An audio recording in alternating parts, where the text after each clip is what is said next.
the Wednesday, September 13th, 2017 Abington School Building Committee meeting. First item on the agenda this evening is the approval of the August 9th, 2017 School Building Committee meeting minutes.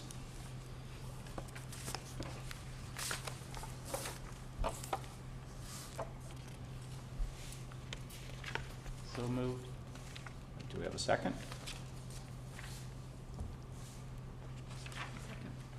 All right, moved and seconded by Jan. Any further discussion? Okay, all those in favor of approving the minutes as presented?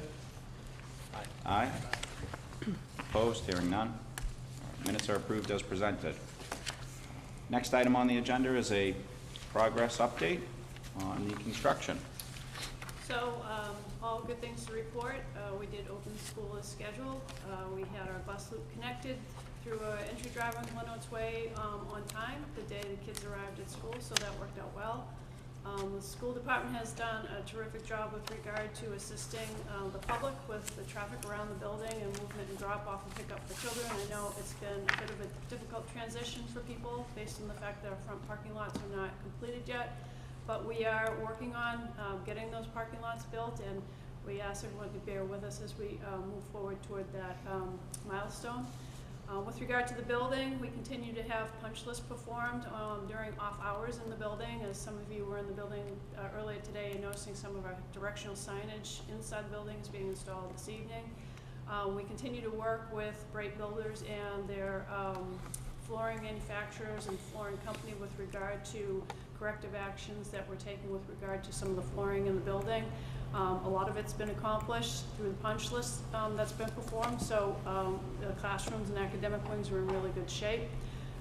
Technology has been completely installed based on the initial requirements for classrooms and for infrastructure in the building. We've conducted a number of training sessions with staff, some simple training sessions. We're offering some more advanced training sessions so that they can understand all the audio, visual, and digital systems that are in their classrooms and in the public spaces that are shared between each of the schools, seminar room, the library, auditorium, gymnasium, etc. Gym classes have been going well. Use of the locker rooms have been going well, both for PE and for athletics. But we do continue to do punch lists in those areas. Theater training, our initial trainings have been performed, so that at this point I think that the drama department and music departments are comfortable with at least starting forward with practices for their productions scheduled for the fall and into the winter season, so those are in good shape. We continue to have some exterior punch lists performed as well, some landscaping work. If you've been on site over the last 2 weeks or so, you're noticing that we're not only performing weeding and punch lists on existing landscape areas, but we continue to push forward into the front parking lots and the bus loop to perform landscaping that's required in those areas. So we're in good shape with regard to punch lists. Bright has indicated to AI3 that they are ready for back punch, which means they feel that they've finished their punch list for the building interior and direct exterior of the building, the sidewalk areas around the building. And AI3 started, I believe, last week with the repunch within the building, so that they're cross-checking to make sure that everything we had on the list has been completed. We're also getting some good input from staff with regard to items that they might notice in the classrooms that they question us about, and a lot of times it brings forward some items that either didn't get listed on the punch list, or they're just operational items that once we explain the systems to them, they seem to understand things and be able to operate much better in the classrooms. The kids have seemed to adapt terrifically to the space. The open concept for the student dining areas has worked out really well. The kids have really seemed to enjoy the building, so that's gone great. With regard to our continued work, demolition of the existing high school is complete. The structure was finished last week. Foundations were demoed complete today, and I think the offload will be completed tomorrow. And soon thereafter, Costello dismantling will be demobilizing from the site. And the focus will be mainly on cutting the grades at the front of the building, installing drainage systems for the front parking lot to access the bus loop and for the high school parking, and then going further with the field development that's required in front of the school and to the southeast corner of the school. So we continue to track on schedule. Brait is very optimistic that we will have that front parking lot and the Glenwood's Way direct access to the bus loop available by late fall. Barring any major weather impacts, we should be able to achieve that. The fields will continue beyond that point, and we do have a schedule requirement with regard to landscaping to limit the planting and seeding of fields and landscape components after a certain date, so we ensure that the soil will stay in place and that the landscaping items will catch. And Brait is well aware of that, and we'd advise them to take a cautious approach with regard to doing that work so that we don't lose anything over the winter months. So we continue to track on schedule. Whether we get the front fields loamed and seeded this fall or early winter is going to be up to what Brait is able to do with regard to cutting the grades and installing and drainage.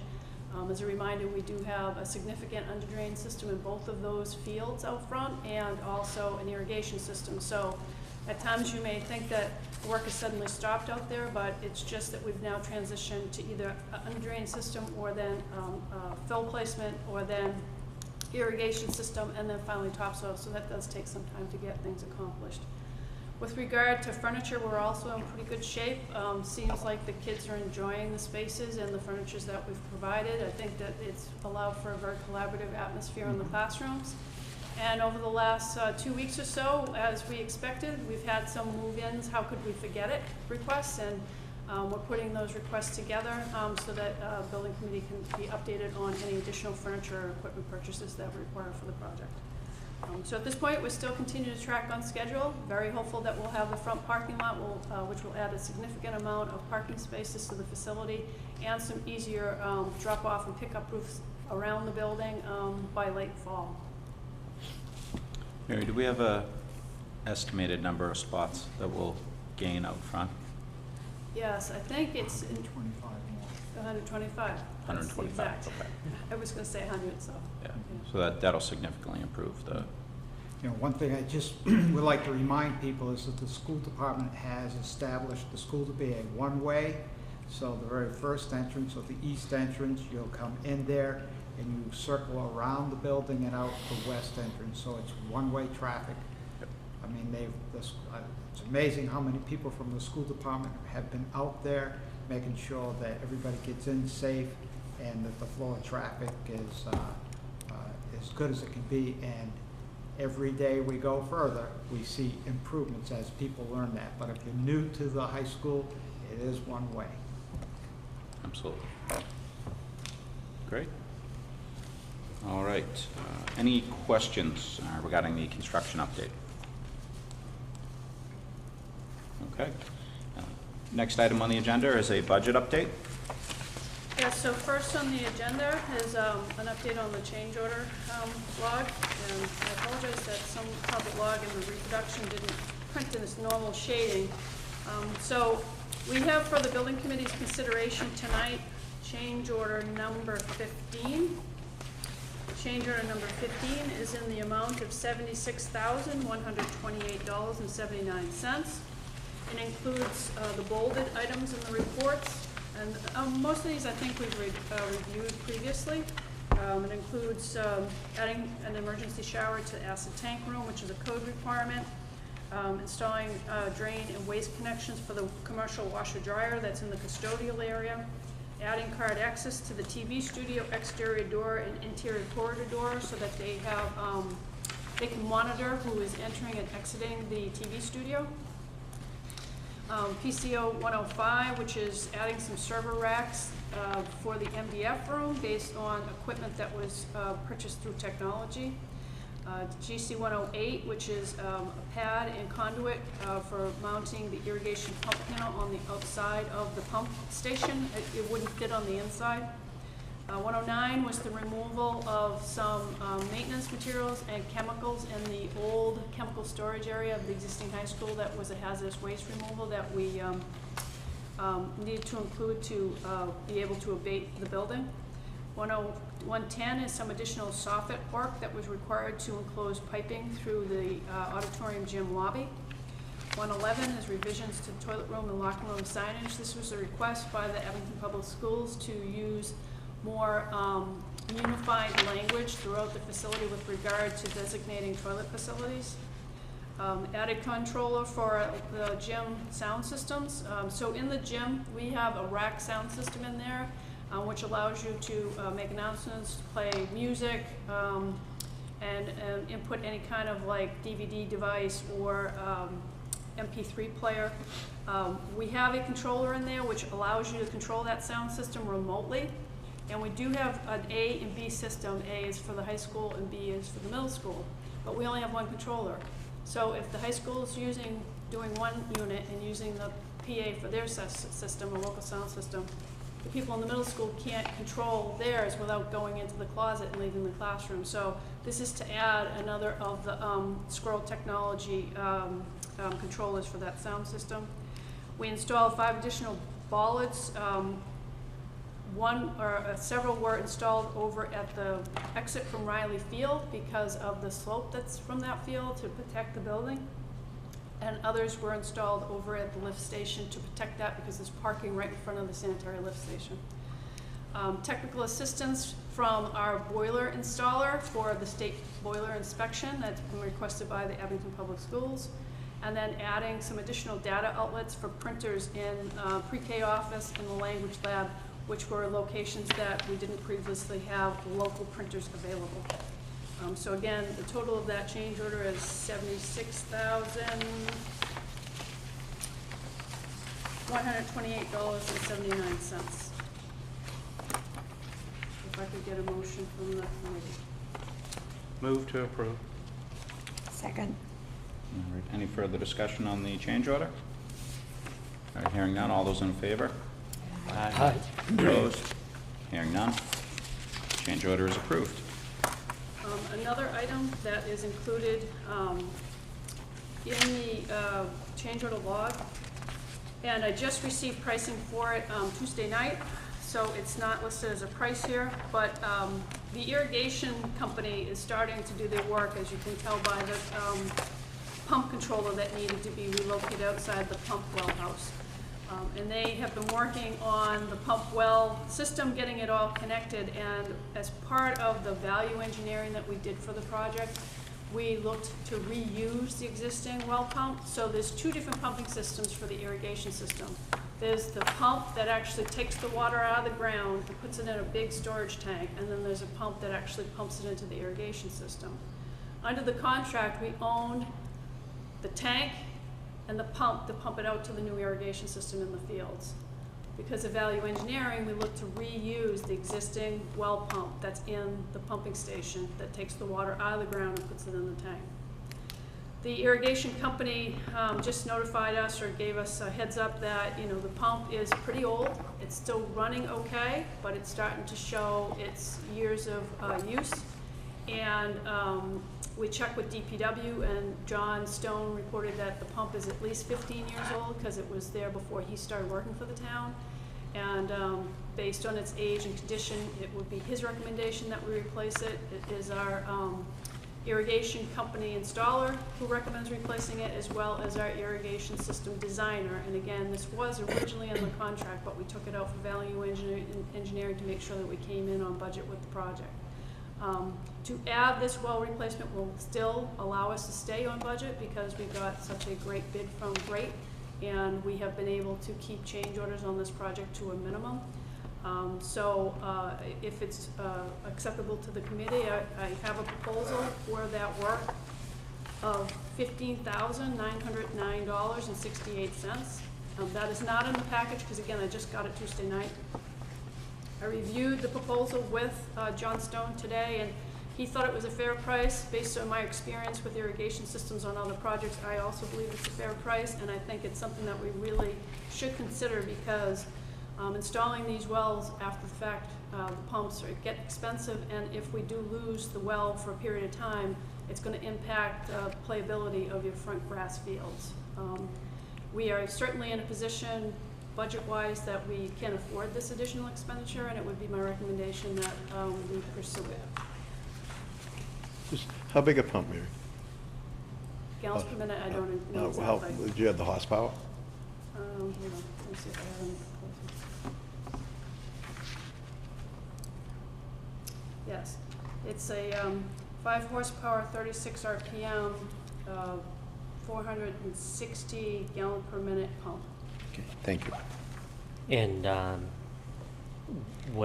does it come with other accessories like Yeah. check valves and things like that? This price includes all of the mechanical piping and valving and controls that would be required for the pump. So this is really just replacing the old system with a new system so that you're not going to have issues down the line. With the associated valves that it needs? Yes. And does it come with spare parts? No. Are the parts readily available, or does any? Yeah, typically they are, but you usually have to go through an irrigation company because there are people who have those types of products and service that type of equipment. And it doesn't come with a spare pump or anything like that? No, we didn't ask for that. Okay. Given the fact that the original pump lasts more than 15 years, I mean, and there's no place to really store it, I would recommend waiting until you have an issue. Just another question, is that the secondary pump, the one that delivers it to the field, or the one that No, takes it's it the up? one that actually pulls the water out of the ground and puts it in the cistern for the system. Okay, good, Right. good. Did that well company, are they gonna service like the system, they're gonna blow it down, or put antifreeze in, or whatever, so it doesn't freeze out? Well, they typically do a training after the first season, so I'm not sure whether the system will be online before next spring as it is, but typically, as part of their training with the owner, at the end of the season, they'll come out and train them on how to blow down the system. Okay. And they end up doing it while they're doing the training, so they kind of kill two birds with one stone. Good, okay, thank you. Have So they- the existing maintenance staff is servicing the current pump? Yes. Yeah, I think that's done by DPW It currently. is done by DPW, and they have already been trained on how to blow out the system on the synthetic field. Okay. Okay. So Great. there are similarities other than the fact that the water is delivered by a pump as opposed to domestic. So Have they recommended any additional screening or filters with the pump, or? No, and I don't know that we've really received any kind of concerns from the staff, and they've actually used the existing, part of this proposal request came out from the fact that they've filled the cistern tank, so they know they have the draw, which is good, because a lot of times what happens is the screening at the bottom of the jar becomes a problem over time. But they were able to jar, and their only concern was that, you know, they didn't think that they were really getting the rate they should be getting off that pump, and given its age, that, you know, over time it may continue to just not perform, and then eventually you just won't have the pump. And getting them readily may take a little bit of time, and at this point I would think that we want to make every effort to make sure we keep those fields out front in good condition. I'm sorry, where is the pump station? It's over behind the tennis courts. Is It's a that the one little- that the soccer people had put in, I think, yeah, years it's ago? the original Okay. pump house. Yep. The cistern is located to the east side of the pump house, and then the controls are, as Mary said earlier, there's been a pad that's been added in. the Ah, that's controls great, for they that. just gotta pump it around or something, but it actually delivers 460 gallons a minute? That's the rating of the pump. Yeah, wow, okay, thank you. What type of warranty comes with the pump? I don't have the shop drawings submitted yet. I mean, they wouldn't submit those shop drawings until we give them approval to move forward, but they'll definitely be submitting shop drawings, and those will go through Aquas, our irrigation system designer. Move to accept. A second. All right. Any further discussion? All right, all those in favor? Aye. Opposed? Hearing none? Thank you for that last minute kind of consideration. Another item I just want to make you aware of, that as a background, MSBA, when we design these buildings, requires us to design the building to a median of your maximum capacity. Sounds like a very convoluted term, but you cannot design the building for the maximum occupancy that you forecast for the building, because that may be for a short period of time, and so the investment may not be a good long-term investment. With that being said, we are experiencing some move-in constraints because your enrollment right now is really high. You've had a number of new enrollments because of the new school, and we're dealing with that in the cafeterias. We're buying some new furniture, additional furniture to fit the kids. We have found that we do not have enough lockers in the high school. Currently, there are 20 students, I think it's 14. 14 students who are sharing lockers. And we're projecting based on the enrollment changes for this year and the fact that we're really getting good reviews here, it seems like very positive input from the town, that enrollment may change again next year, increase. So we've asked the contractor, and this is not rare, we had to install additional lockers at the Hingham Middle School the first year we occupied because we didn't have enough lockers at that location either. We've asked AI3 to take a look at a location, working with the high school principal. They've identified a nice location off the main corridors to install some additional lockers, 2-tiered lockers. Currently need 14, but at this point we have the contractors and we can match paint colors and we can match types of lockers. It seems like good timing to utilize an additional locker count on the first and second floor of the high school. That would add 43 lockers, 2-tiered lockers, so it gives you a good expansion for the future. And Brake gave me a budget number for that this afternoon of approximately $15,000 fully installed. So it would include the base for it, the lockers, attaching them to the wall, and then finishing out the flooring around the lockers. So I will have a full proposal in the near future, but would it be a consensus of the building committee that we should pursue that change order? And for how many lockers would that be? 43. 43. Yeah, yeah, it's a 2-tiered, so it's a total of 83 86 Oh, openings, but 43 physical lockers because it's 2-tiered, 43 physical lockers because it's 2-tiered. okay. There's a lot of expansion, yeah. Okay, so that's good, thank you. for Can your I just add to that discussion? Yep. So we've seen between a 5% and a 6% increase in our enrollment over the district across all grade levels total, which represents about more than 100 students who have come back to us. A per capita increase, or I'm sorry, we've only lost 15% of our students. Traditionally, we lose between 20 and 30% of our students to private or vocational. We've lost only 15. That combined with kids moving in has created this number that's beyond what MSBA anticipated. But I'd like to just remind everybody that when we went to MSBA, we did push them on this number. We pushed them hard on this number, and that was just the maximum that they would allow us to build at for the reimbursement equation that they have. So this is a good problem to have.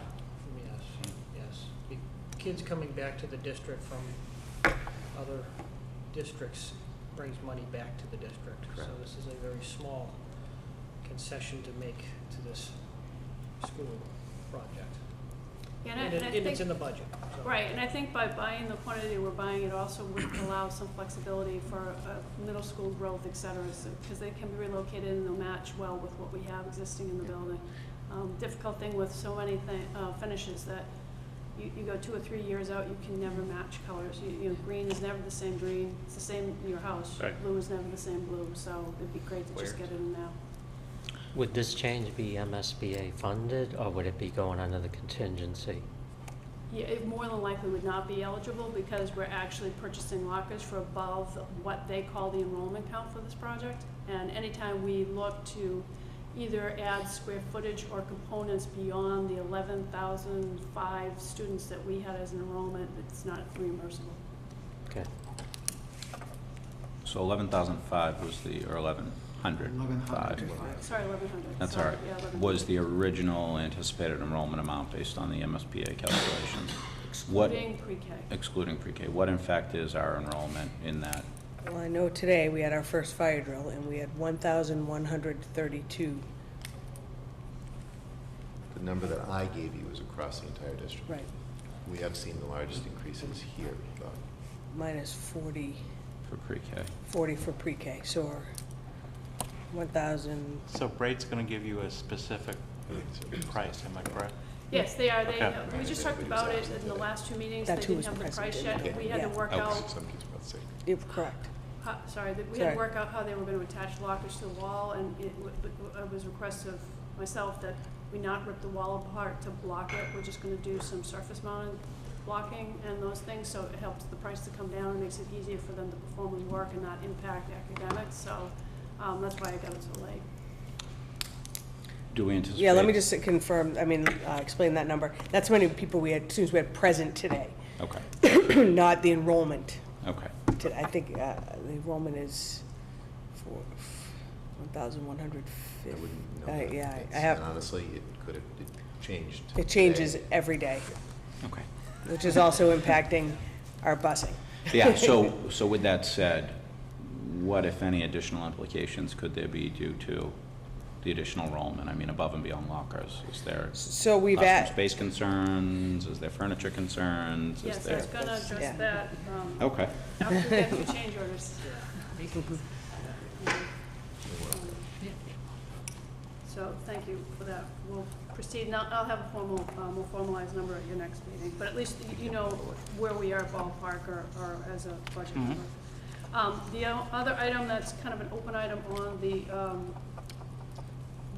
change order log is, the request of Mr. Lyons to consider adding concrete sealage to sidewalks and modular block retaining walls on the site. I handed out to you a copy of the change proposal, which was received by Great Builders. It's PCO number 101, and it is for the 40% saline sealer, and the total cost was $45,555.87. And I believe that this cost, even though it was submitted at least 2 months ago, is still a valid price. We just haven't had the quorum to be able to make a decision or proper representation at meetings to make a decision on this.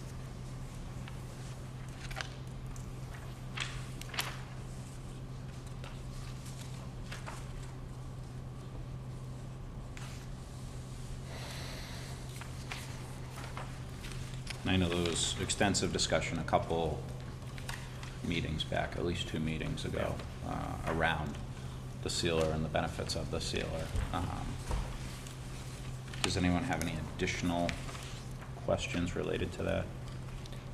I'd just like to offer that originally I put an estimate together with a water-based sealer, one-coat water-based sealer, that through research through the suppliers and contractors, they felt was an effective sealer, economical, and what's been submitted is a 40% saline sealer, which is a little bit different compound. It is more expensive. It's a 2-coat sealer, and perhaps, you know, this is what the contractors and the engineers feel might be the best product that they can warranty for this purpose.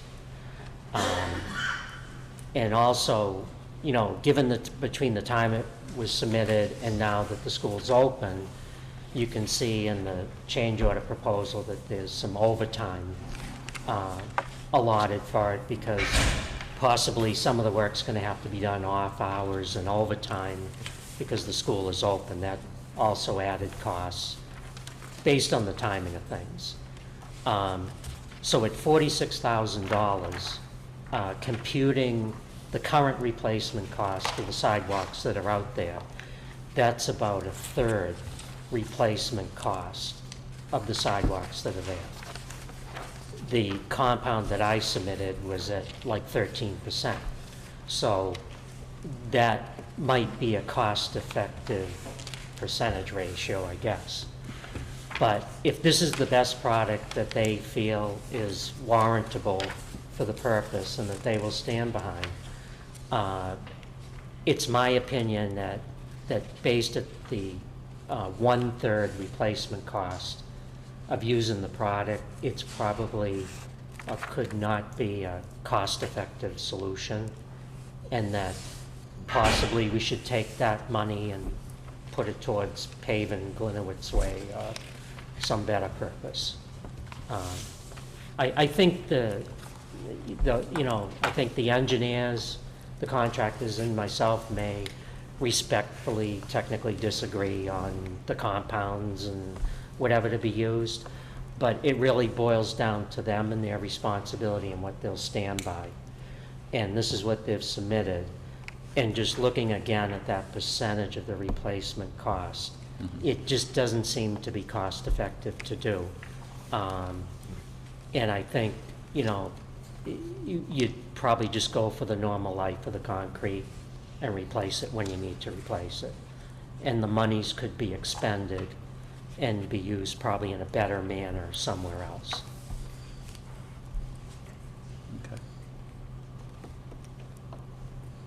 Any additional comments or questions? Quick question, did we just vote last meeting to pay Glenn Westbeck? I mean, that was just a quick comment you made. Yes. We did. You Yes. already, Yeah. that's already been accounted for, correct? Yes, Yeah. yes, it is in the budget. And again, this 46,000 could be used for something else. Mhm. I just wanted to make sure that. Yeah, no, I appreciate that, and, you know, the lockers or something else that might come up, and probably better just to live with the normal life cycle of the walks at the 30 years or whatever it is, and replace them then. Okay. So with that, Mary, And I think the item is probably tabled. Yeah, Very good. we won't go forward. We'll let Great know that we appreciate their time in putting together the proposal and AI3 Group's time in reviewing the different components, and we'll move on from there. So that gets us through all the change order proposals. It also gets us through the irrigation well pump replacement. So that brings us to additional furniture requests. okay.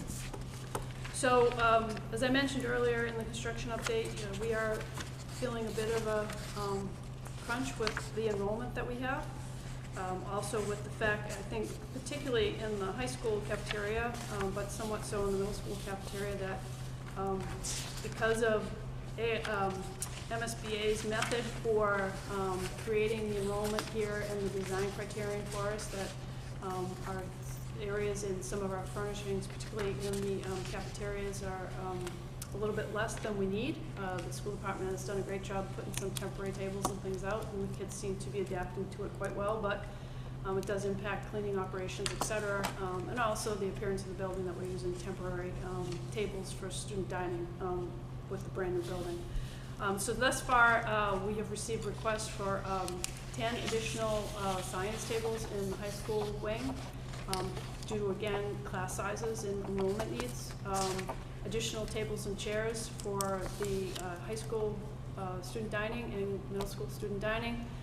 Some additional desking requirements for the high school, because again, their enrollment's increasing, and we had originally designed those spaces, correct me if I'm wrong, Felicia, for 26 students. 28, 28. 28? I think it was 28 now. 28, and we're already going over in some of the classes. So we're purchasing some additional student desks and student chairs for the high school. We're doing a similar additional purchase for the middle school, but not as dramatic, because we had originally designed those spaces for higher class sizes. And some additional needs for the middle school art rooms for furniture. And some additional printer tables, et cetera, because labs were slightly adjusted based on the current program from what we did during design. So we're putting more local printers in those areas. So I'm working on getting proposals from furniture vendors who previously worked on the project, so we're apples to apples.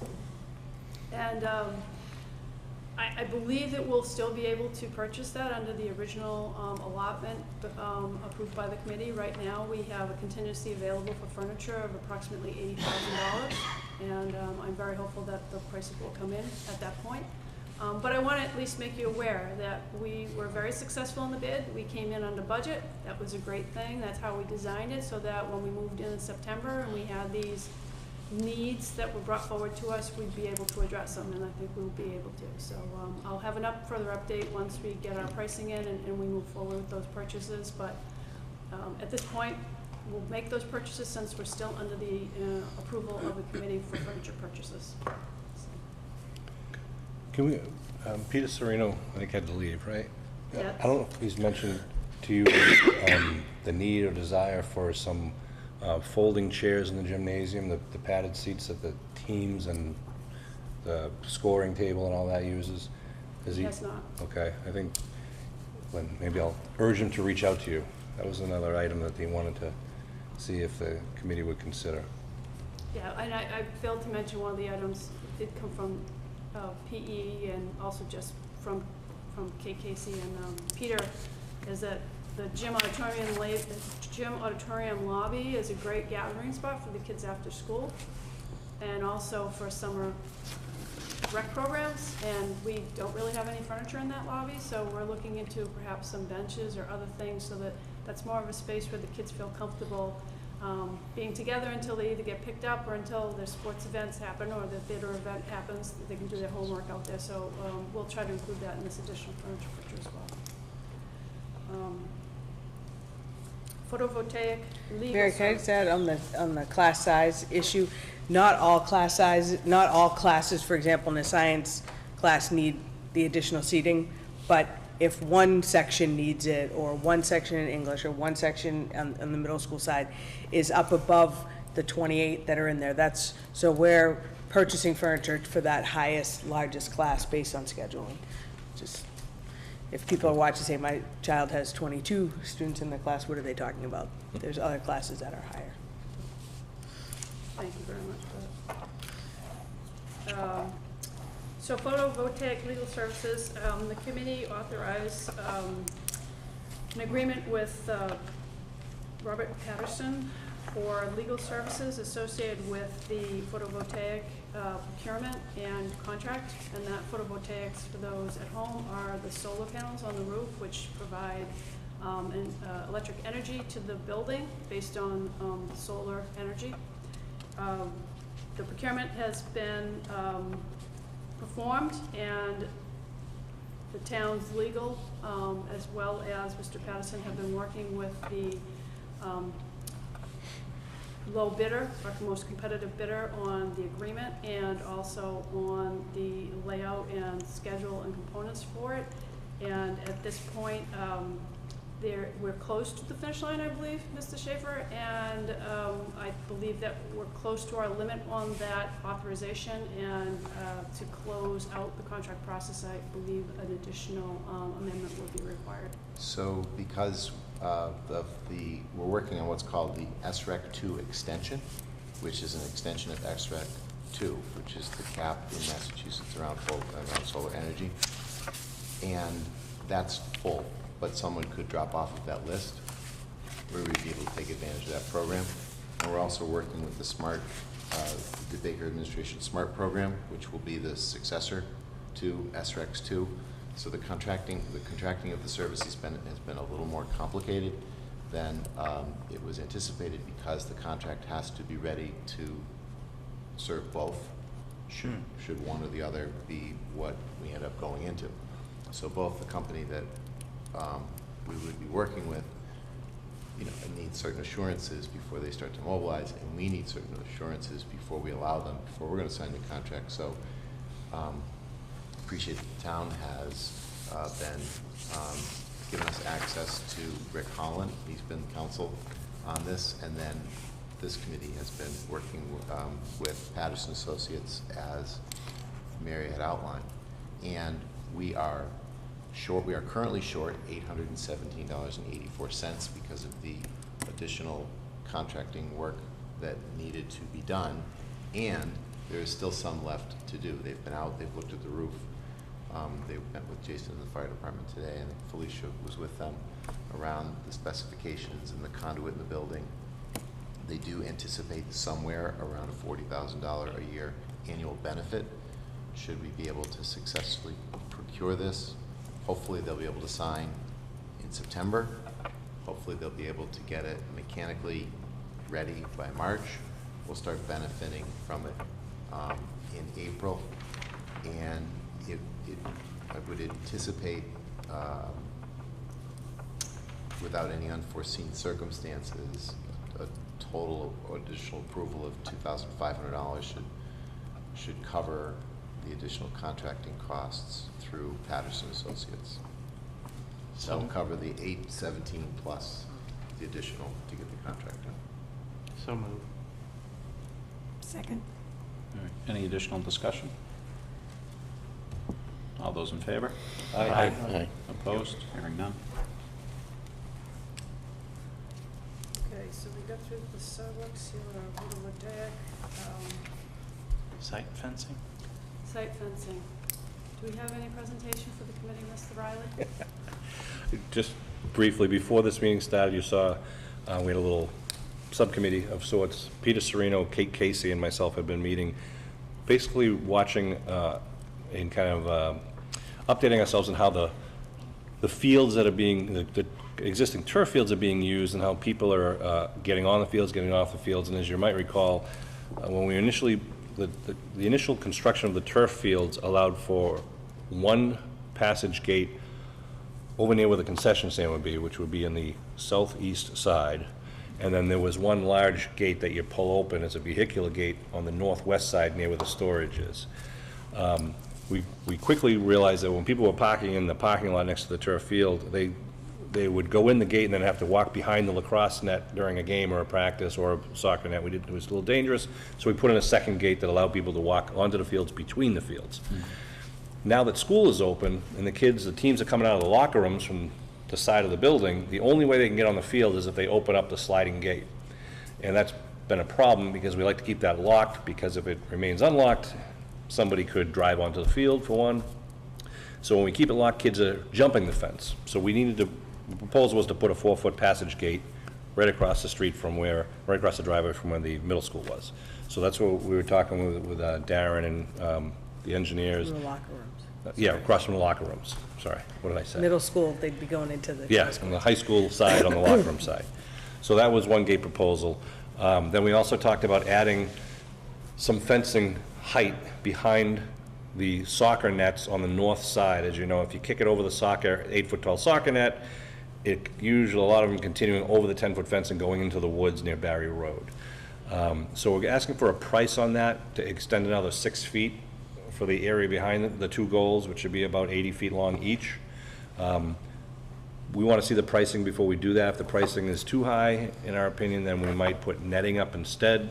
The concern with netting is we didn't want any of the tree branches to grab the netting, so that's we're waiting for more information on that. Then we shifted gears and looked at the proposal, the design of the grass field that'll be in the southeast corner of the site where the big loam pile was. That runs north-south, and the current plan, if you remember back at the beginning, all we had was a 4-foot tall fence along the west side, which was along the parking area, and a 4-foot tall fence along Glenowitz Way and along the parking lot.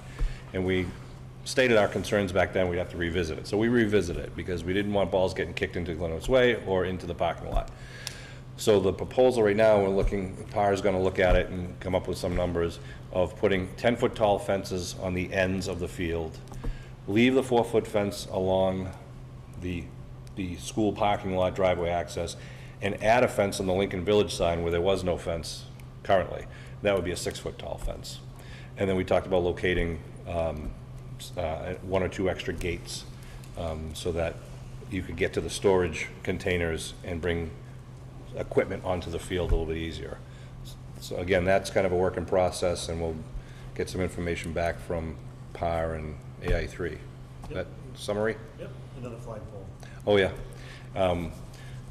Details. We had the first home game the other night with the soccer team, and we had a student out there with the public address system singing the national anthem, and everyone turned to salute the flag, and we realized the flag's in the front of the building. So there wasn't a flag in sight. So currently there is one on the fence, but we all came into an immediate agreement we needed to put a second flagpole in the rear part of the building, and based on our discussions tonight, the thought was that AI3 is going to look into locating it just outside the preschool entry where there's an island of landscaping right now. We thought that since the main flagpole is out in front of the middle school and high school entrance, this flagpole can be outside the preschool entrance, and it's visible from all 3 fields that will eventually be in existence. So we're looking at installing that and also making sure that it's properly lit according to protocol. How tall would the flagpole be? It wouldn't be as tall as the main one out front, so I don't know the exact dimensions. 30 feet?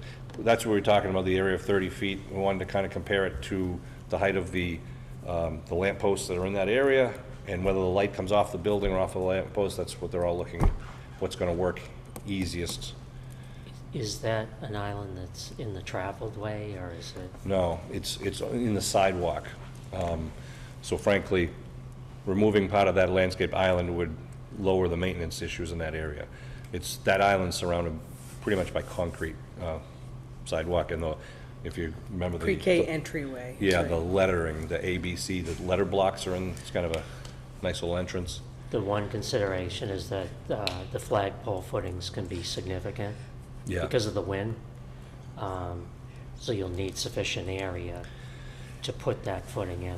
It's a pretty large area as it is now, and one of the things we're gonna look at is there anything under there? Any conduits, any electrical, anything under there? So that's what they're gonna be investigating. The secondary location was to move it more towards that outdoor classroom garden area near the big glass wall on the east side of the building. That would still be visible from most points of the 2 turf fields.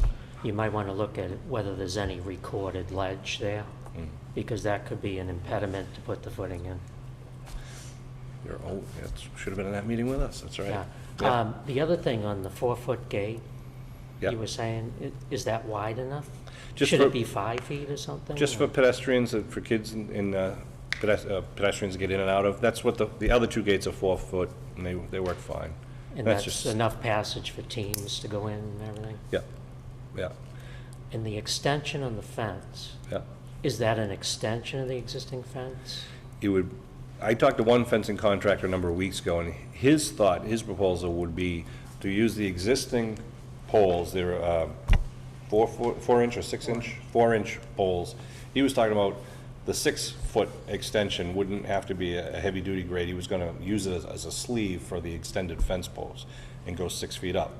We're gonna ask Brate to talk to their contractor for whatever their proposal is on how to do it, checking with the engineering, the wind load and all that. So we don't know that we're gonna do that yet. We're gonna see what the pricing is.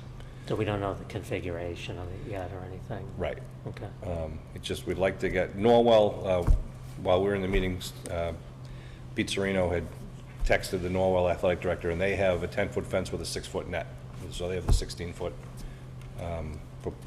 we were proposing also. It's just, we've had balls, especially with the boys soccer team, kicking it into the forest, and as you know, there's a stream that goes down there, there's rocks and stuff. It's not real easy to retrieve the balls, and there's been quite a number. A couple of my visits on the weekends, there was some soccer games going on. They actually kicked it through the goal post, and it hit the upper part of the fence, and Yeah. I could see where it could go over very easily. And kudos to Coach Casey, who makes her kids run a lap around the field if they kick it over the fence. She's trying to get them to have a little more self-discipline, but sometimes in the heat of the game, you just take a shot and it goes. Yeah. So, Sean, during that discussion, was there any discussion about the finish around that second gate that's installed? Because I'll tell you right now, it doesn't look that hot. You mean on white bath mat? Yeah, the bath mat that's out there that we're calling, yeah, we probably need to do something about that. I'd be interested if there was any discussion around that. there wasn't a discussion at this meeting, but there has been prior discussions, and it's really, it's an ADA issue that we have to look at of what would be the permanent solution for that. So everyone agrees that there will be something put in place there, and we don't want it to be a mud path or a dirt path. So it's certainly on the radar screen. So the 10-foot fence at the other field is probably high enough because the grade of that field's kind of sunken a little bit? Yeah, the thought is, and aesthetically, we didn't want people entering Glenwood's Way and seeing a huge wall. What happens is that when you come off of Glenwood's Way onto the new grass field, it actually slopes down 4 feet rather quickly to the field level. So the 10-foot fence would be at field level. So from the human eye driving down Glenwood's Way, it'll only look like a 6-foot tall fence. But for the players, it's a 10-foot tall fence. Mr. Serino anticipates that that field will be used a lot for phys ed and for youth soccer, kind of the younger kids who may even go across the field. The older the kids are, the stronger their legs, the more likely they're going to kick it over the fence. So, and the older kids, the high school kids, are playing on the turf. So we don't think we need to extend these 10-foot tall fences higher as we are with the turf fences. As you know, we already put netting on the south side of the turf fence, and that seems to be working well. In the large field that's going to be out front? Is not fenced. It would not be scheduled, and this is just my discussions with the athletic department, is I'm not speaking for the athletic department, but my conversations with them, that there wasn't going to be scheduled varsity games on the front lawn, front field. That might be more of a phys ed area if it was needed. But those two, the front grass field and the playing field, they're not gonna be ready for 2 more years, probably. You have to get the grass to germinate and all. And then I think we'll have the school phys ed and athletic department will have options, so that neither field is overused. But correct me if I'm wrong, I believe the front field is not fenced. It is more of an open grass field. I believe that's right. And the grade of that's depressed too. When you come off the sidewalk heading towards the school, it'll drop down, and then Yeah. it's a gentle slope back. So that'll be probably just assessed on need at the time. Yeah, they don't plan to line that field or schedule. Like they said, there might be an area for recess, 5th and 6th grade, or it could be Little Tyke soccer, putting some cones out on other days. But there won't be any lacrosse, high school lacrosse games likely on either grass field. Lacrosse tends to do a lot of damage to grass. They'll be on the turf fields. And we still have Riley Field adjacent too, as another place that they're using. So we'll get you updates when we get more information. Great. All right. Any additional items on the budget updates, Mary? I just want to mention that included in the agenda on the last page is an updated budget. It does include the commitment of monies for change order number 15 in the construction change order commitment line. It also includes the paving for Glenowitz Way, some additional paving that we had installed just before the start of school to connect the existing access road to the bus loop. So those numbers are all included in the commitment, so you have a really good idea of where we are with money. It does not include the additional locker item, because we just discussed that today, as well as the additional irrigation pump, because I got those prices so late. So those numbers would bump up slightly based on the approvals or consensus tonight. It also does get us up to date on the computer equipment and furnishings that we've signed POs or contracts to date. It does not include in the commitment the additional furniture that we talked about this evening for student dining, additional desking, additional science tables, etc. But we certainly have the contingency available to be able to do those additional commitments. So based on all the commitments and the forecast with regard to additional furniture purchases and other change order contingency items that we have on file, we are at or below budget for the project. Great. Can I ask a quick question? I apologize for not being here at the beginning of the meeting, but do we have an idea of when the street signage on Glenowitz Way would go in? Would that be something kind of towards at the end, obviously after the new driveway's put in? Or is that something coming in sooner rather than later? When you say street signage, do you mean like the bus-only signage? In more so the, high school, the ones with the arrows, take a right, middle school. Yeah, the directional signs on the boulevard itself, the Glenowitz Way. Yes, we would probably wait. I'd like to wait as long as possible on those, because we want to position those, and we want, honestly, we really want to work with the school and with DPW with regard to the exact placement of those signs. We have the general locations shown on the contract drawings, but it's been our experience that it's very important to see, once we open a facility, where people are paying attention, where the best placement is, and also consider the impacts of plowing and accumulated snow so that we don't take signs out. So Great.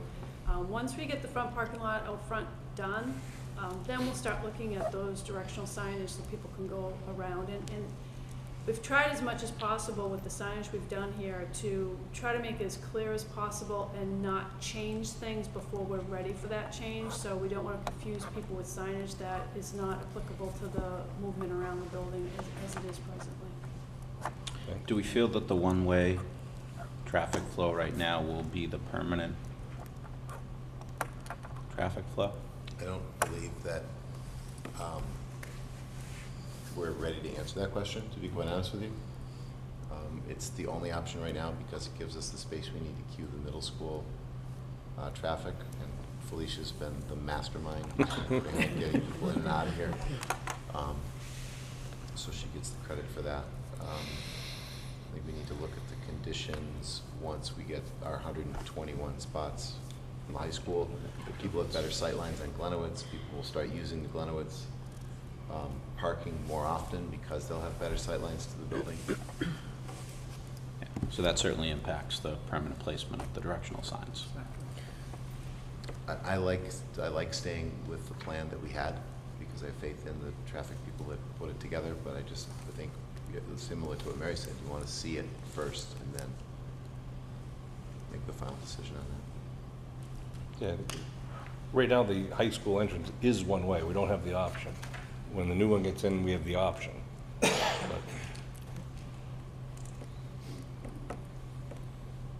Oh, I would also like to add, since we're talking about traffic, the pathway or the roadway accessing, because this has come up for the building committee in previous meetings, so the roadway going to Riley Field from the school site has been completed. We've included some additional safety bollards so that when you're coming down the hill, that you won't have any kind of issues with regard to damage to the building. You have to mount a curb, and there's also bollards there.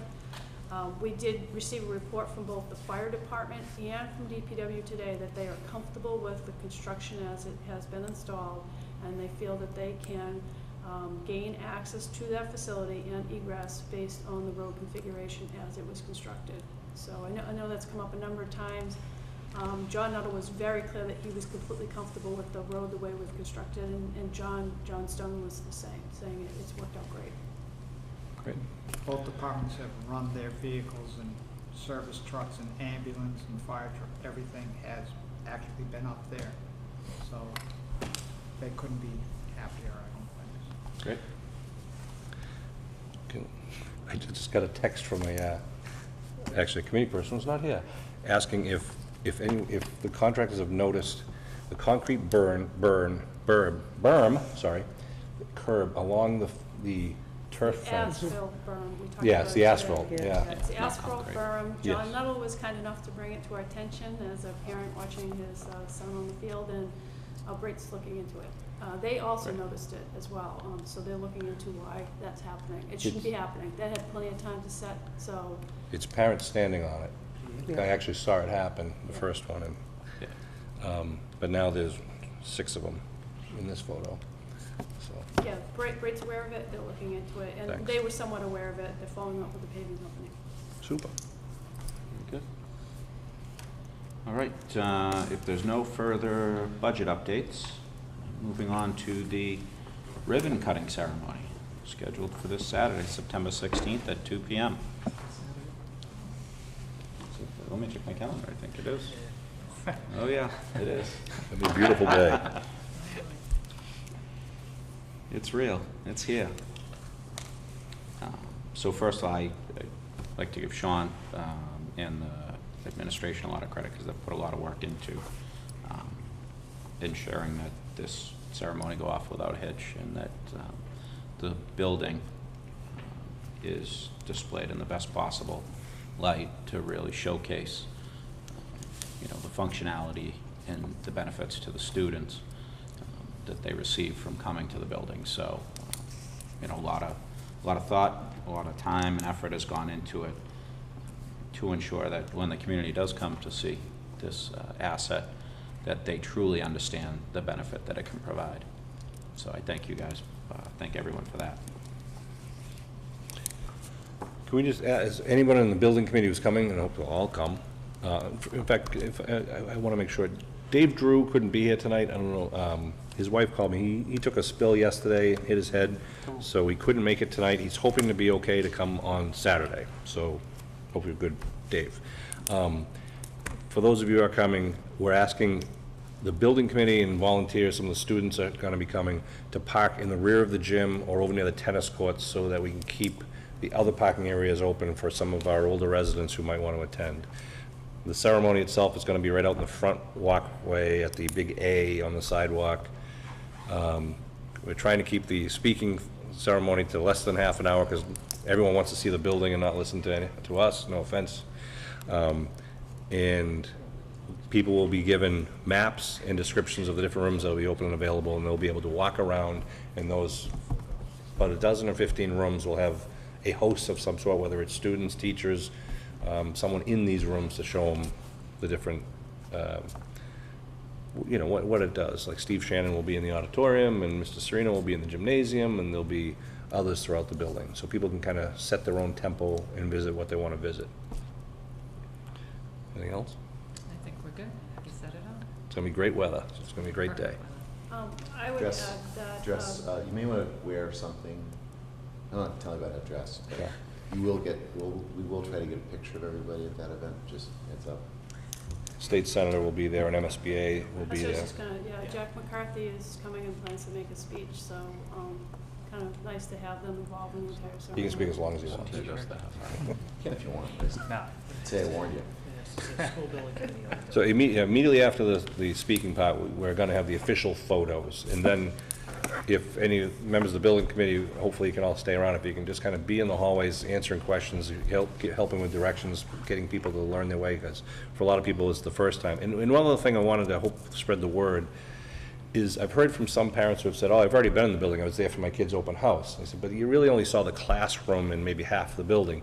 This is intended to show the entire building up and running. The auditorium will have something running in the screen, and in the fitness center there'll be, the video boards will be running, and the smart boards will be running in the classrooms, and there'll be people around answering questions. So we're really urging, even if you've been in part of the building, this is a great opportunity to see all of the building.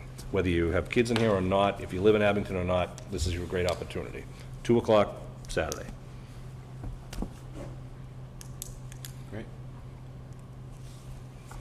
All right, is there any business not reasonably anticipated 48 hours in advance? Yes. For those of you that might not know me, I'm Henry DiCarlo. I'm chairman of the board of library trustees of the public library, not this one, not this beautiful library. And we've been monitoring and following this process all the way through because we've been in operation, and everybody that came to us had to go buy this building to get there. And we want to thank this committee, and particularly Mary and Roger, who have been wonderful at helping the director of the library and the trustees facilitate keeping things going and avoiding programs and things like that, and Peter's staff. We've had, it's been great.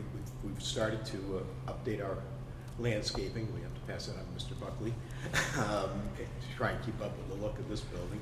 And we've got plans working with the town manager to do parking lot work up there, some plans and more to come to dress that up. In January, it'll have been 20 years since we cut the ribbon of the library.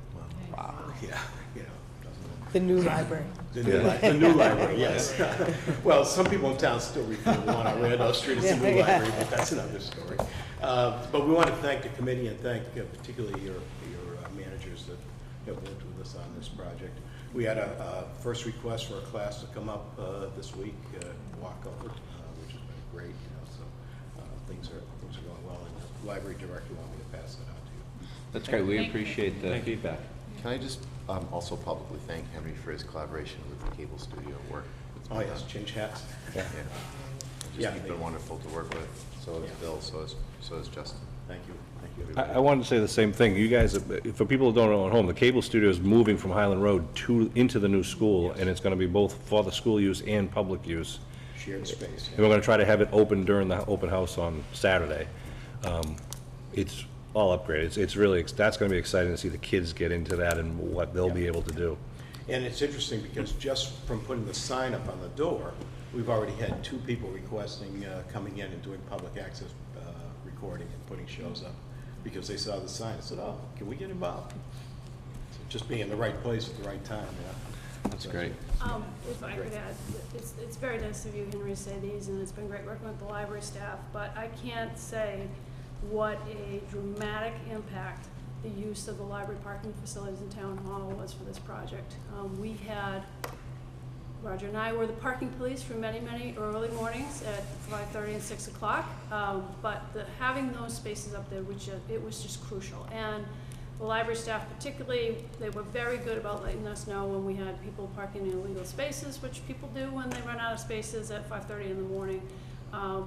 But they were really, really great, and it was a tremendous assistance to the project. If we did not have those parking spaces, we would have had a dramatic loss of manpower because people would have been commuting and shuttling, and we really didn't have a place. And we would have been fighting a lot more with illegal parking on Glen Oaks Way and other impacts to the school. So it was really, really great. That's note 1. So thanks to the library people, they were really patient.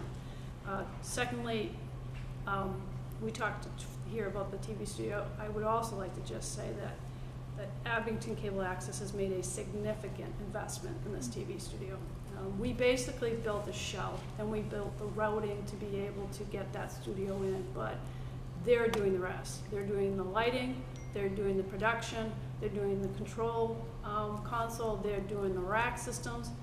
We just gave them the pathways and the box to build it and the ways to get on our technology system, but they are doing the rest, and they're doing it with very, very well qualified people who have done a nice design. So from our standpoint, thank you, because we had a vision, and you know, the money wasn't always there for that, and you guys stepped in and did a great job, and I know the kids and the faculty who were involved in that program are really excited as well. This collaboration has taken how long, Henry? 4 or 5 years? Yeah, You started? we've We been called it talking. Walk, Crawl, Run, and we hope that someday this could potentially be a Chapter 74 non-resident vocational program for media production in Massachusetts. We'd love to see it, love to see it do that. That's the hope. Yeah. And I think in both cases, I mean, it's just been cooperation and partnership and teamwork, and, you know, it's all for the good of the town. But thank you. Yeah, and Thank- thank you guys as well for helping us capture the progress throughout construction and, you know, utilizing, you know, Justin's services and. Yeah, that certainly You know. falls to Bill and to Justin. Yeah, absolutely. I mean, you know, Bill, you know, helping to ensure that the community stays, you know, apprised of what's going on through taping the meetings, you know, Justin through giving us vantage points of the building that we would never be able to have without the use of a drone. He likes his toys. Yeah, but it's, you know, it's been spectacular, and I think it's helped the community stay in touch with what's going on without having to come up here to an active construction site. So we appreciate that as well. Okay, you're welcome. Thank you. Thank you. Thanks. All right, scheduling future meetings. We do not have a meeting scheduled for October. We could meet either the 11th if we stay on Wednesdays, or the 18th. We, I should tell the committee, because we have a brand-new building, the Department of Education is coming here to hold an educational forum for this portion of the state for the South Shore, and it will actually be on October 11th, so that date is taken. Okay. How do we feel about either, if we want to stay with Wednesdays, either October 4th or October 18th? I know the week of October 11th is a holiday week with Columbus Day. Yeah, Monday the 9th is a holiday. Yeah, Monday the 9th is a 18th. holiday, so. 18th. I would say the 18th, because the 14th is a little tight on the first of the month. So we get a lot of bills the first week of the month, so it would be my preference to go to the 18th. It's fine. What time? 6 p.m.? Can we talk, just confirm the location too? We're going to be here. Yes, here. Yeah, I think we put the building to use. All right, so our next scheduled meeting will take place on October 18th at 6 p.m. in the new high school library, Middle high school library. middle high school. 201 Glenowitz Way Library. Library Media Center, yes. Correct. We got that. All right. Any additional business to come before the committee? All right, hearing none. Do I have a motion to Move to adjourn? adjourn. Promptly. All right, meeting adjourned. Thank you.